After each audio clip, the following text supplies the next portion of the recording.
Kalau kita Bea Cukai nggak bisa memperbaiki kinerjanya dan masyarakat masih nggak puas, Bea Cukai bisa dibukukan diganti dengan SGS. Bisa dibukukan.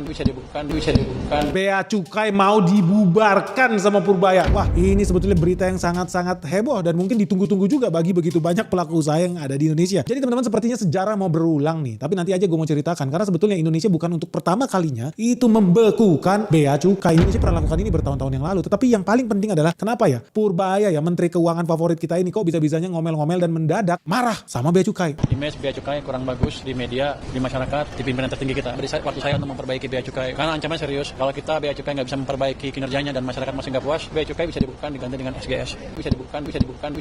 Jadi sini udah bisa lihat lah bahwa ya pemimpin tertinggi kita, republik kita, udah sakit hati, udah sebel banget dengan yang namanya Bea Cukai ini. Pasti udah banyak yang tahu lah kalau seandainya Bea Cukai ini memang perlu direformasi. FYI aja guys, memang Bea Cukai ini musuh bersama. Republik ini punya sejarah yang buruk bersama Bea Cukai. Jujur-jujuran aja lah, lu tahu tahun 1985 memang Bea Cukai ini mau dibubarin sama Soeharto. Dia kesel banget karena begitu banyak penyeludup barang-barang ilegal yang masuk ke Indonesia. Jadi di tahun 1985 memang sudah tercatat sejarah negara kita pernah bertarung melawan Bea Cukai. Hasilnya menang atau kalah. Intinya, lu bisa lihat di sejarah ini bahwa apa? Soeharto sedemikian kesel dengan Bea Cukai. Dia sampai nyuruh itu dibubarin. Pada akhirnya Menteri Keuangan saat itu ambil keputusan untuk membekukan Bea Cukai dan diganti sama vendor asing. Mereka hire perusahaan swasta dari luar negeri yang namanya SGS Swiss. Jadi lu bayangin ya, negara kita dikerjain sama Bea Cukai itu memang udah sejak berpuluh-puluh tahun tuh oknum-oknum sibuk memperkaya diri mereka tuh. Soeharto aja sampai gemes banget loh, dia dikadalin terus sampai dia bekukan itu di tahun 1985. Tapi semua ini udah bermula sejak tahun 60-an guys. Jadi lu bayangin ya, di tahun 1968 Menteri Keuangan kita dijabat oleh Ali Wardana. Kala itu terjadi banyak penyelewengan dan korupsi di Bea Cukai, dan menurut jurnalis senior saat itu Mokhtar Lubis, praktek-praktek penyelundupan dan penyelewengan di Bea Cukai terus terjadi karena terjalin kong kali kong antara Bea Cukai dan para penyelundup importir ini. Dan kerja Bea Cukai itu sebetulnya cuma bikin denda-denda palsu supaya kena denda damai yang memang memuaskan semua pihak yang bersangkutan. Bahkan Menteri Keuangan sampai memeriksa praktek-praktek denda damai ini. Dan ini sudah terlihat menjadi satu pola kerja yang teratur menurut Mokhtar Lubis di Harian Indonesia Raya terbitan 22 Juli tahun 1969. Jadi lu bayangin ya, urusan Bea Cukai ini udah terjadi sejak berpuluh-puluh tahun lalu guys. Ini parah banget, sampai detik ini nggak berubah sih. Memang negara kita ini error banget sih. Sedih banget gue dengernya guys. Jadi lu udah bisa lihat prahara Bea Cukai ini sejak tahun berpuluh-puluh tahun sebelum lu lahir memang udah bermasalah ini organisasi guys.